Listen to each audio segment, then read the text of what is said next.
Hey guys, I am back and today I am going to be doing the ranking my blush video. So to keep things simple, I am only doing my single blushes. I'm not doing anything out of palettes or lipsticks that I like using as blushes or anything like that because that was just going to get way too messy and way too long of a video because I talk a lot about makeup. So I am just going to be going through all of my single cream and powder blushes. So if that sounds like an interesting video to you, please keep watching and thank you so much for joining me today. So I'm going to start with unlucky number 13. I've kind of grouped my blushes into blushes I love, blushes I'm meh about, as in I like them, I use them, I have no problem using them, but I also don't get super duper excited about them, and I wouldn't necessarily repurchase them if I used it up or lost it. Then products that I don't like and don't really use and need to find a new home for, probably, if I'm being completely honest with myself. But that is not today's video. This is not a declutter. That's a job for another day. The blush that loses this whole competition is the MAC Blush Cream Pearl in the shade Blossoming. This is such a pretty color. I love the color so much. If I could get this to work for me, I would do anything. It is just sticky and like it somehow caught a bunch of lint in it. I don't understand how. When I put my finger into it, like it pulls back at me. It does not blend well on the skin because it is so sticky. And then if you do get it to blend out, it turns into this like patchy, shimmery mess. It is, do not like it. The next is a blush that I like the formula. I love the color. It just isn't flattering for me. And it took me a really long time to emotionally accept that it's not flattering for me because I kept going, oh, I'll just use a light hand. Oh, I'll just use a light hand. It's too pigmented for that. No light hand will make this look pretty on me. This is the Hikari Cosmetics blush in the shade Tango. This is such a pretty color. Like this beautiful hot pink. There it is right there. I used it a couple times for like Halloween or like Spirit Days, or it was like 80s theme where I wanted to just be like super blushy or something. And it works well for that because there's no way to tone this down enough to make it look not clownish on me, unfortunately. And then the last blush that I have kind of generally negative feelings about is this blush from Cargo Cosmetics. I like Cargo products. Oh, the packaging is not inherently janky. This was my fault. I messed with it. But this color, oh, I forget what the color is. Crap, I'm very sorry. Again, mess with the packaging. It doesn't say it on the back anymore, but it's this like hot baby pink, and it just generally is not very flattering for my skin tone. It's right there. It's very light, so by the time I build it up enough, it looks very Barbie on me. Now we're going to be moving into the blushes that I have like meh feelings about, as in I don't love them, but I use them and I don't dislike them. And to start off, we have the Model Co. Blush Cheek Powder in the shade Cosmopolitan. Honestly, I like the name of this a lot. It's a pretty blush shade, kind of on the baby pink side of things for, oh, you cannot see that very well. Kind of on the baby pink side of things for me. It's right there. It's kind of difficult to see. This is slightly more flattering than the Cargo one, and so I use it occasionally and do enjoy it when I'm looking for that more cool toned look, but generally speaking, it's not my jam. I also have this Beauty Beauty Blush Serum in the shade Sunset. This is pretty, but a little bit sticky and hard to blend. Oh, goodness. A little bit sticky and hard to blend. It's better than the MAC blush, I'm not gonna lie. It's a gorgeous corally color. I wish I had a powder blush in this exact color.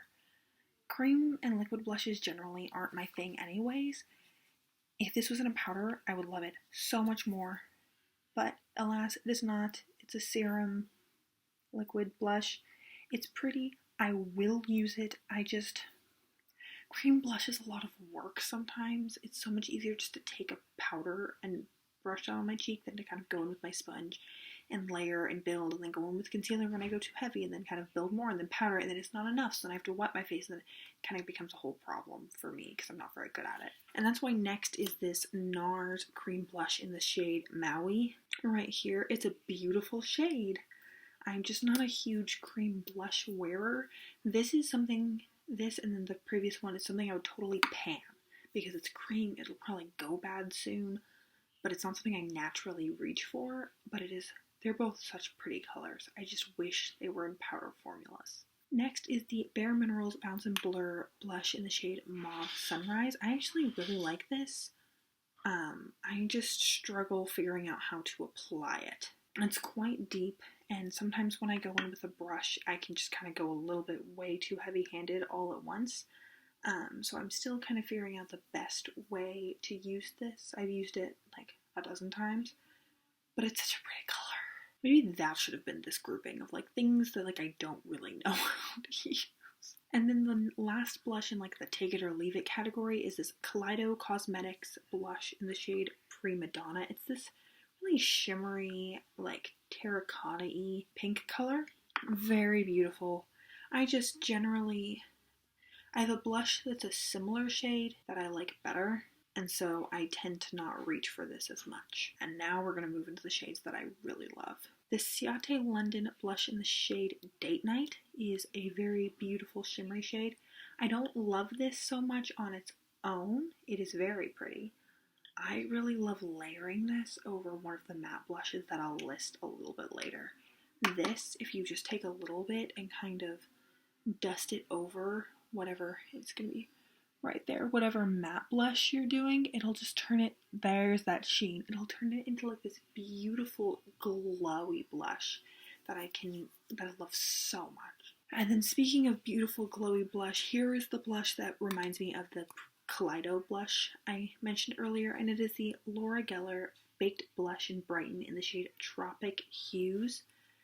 This is a stunning color. It is like a gorgeous, it's like if Orgasm was a little bit more of a berry instead of a pink, which is really what I wanted from Nars Orgasm in the first place. It is so stunning. I feel like it brings so much glow to my face. I love wearing this in the summertime. I love using this to top on top of other blushes. I love wearing it on its own. I love kind of going a little bit heavier with the bronzer and then just dusting a little bit of this over just to give me a little flush. So stunning. Beautiful, beautiful blush. Then next we have this Lorac blush in the shade Chroma. This I really, really, really like. Sometimes if I go a little bit too heavy-handed, it can look like a bruise. But that is user error. You cannot blame the blush for that. It is such a stunning color. This is one of the oldest blushes in my collection. And like I've used this so many times and you can't even tell. Like there's no longer an imprint, the little kind of like, you know what I'm talking about. When you first get an eyeshadow, it's not completely flat. There's like a little bit of a pressing imprint. There's no longer that on it. But other than that, you cannot tell that I've ever used this. It is so pigmented and so pretty, and you just need a little teeny tiny bit to tap your brush in. It's stunning. Then next, can you tell I like matte blush over better than shimmery brush? Because these next three are all going to be matte. This is the second runner-up, or the first runner-up, I guess. Second favorite. It is this Tarte blush in the shade Party Dress. This is a little bit peachier than almost anything else I have in my collection. This is kind of like if that serum blush I mentioned earlier was in a powder form. Again, as I said, if that blush was a powder, I would love it so much more. And I do. I love this peachy, orangey blush so much. It's so stunning. Honestly, one of my favorite blushes ever. And it's so easy to apply. And then my favorite blush is another Tarte blush, and it's the shade Party. As you can see, I've hit pan right there in the center. And this blush just goes with everything. It is the perfect tone for my skin tone. I know that everyone will have their preferences with that, but this blush, it blends and applies so easily. It works with any eye look that I want to pair it with, and it is the perfect nudie pink for my skin tone, making it my favorite blush. So everyone, this is my little blush collection. I hope you enjoyed getting a little bit of a deeper dive into my makeup collection, since I don't normally have all of it with me. If you did like this video or liked going through my blushes with me, make sure to like, comment, subscribe, all of that jazz, and I hope to see you again in a future video. Thanks, guys!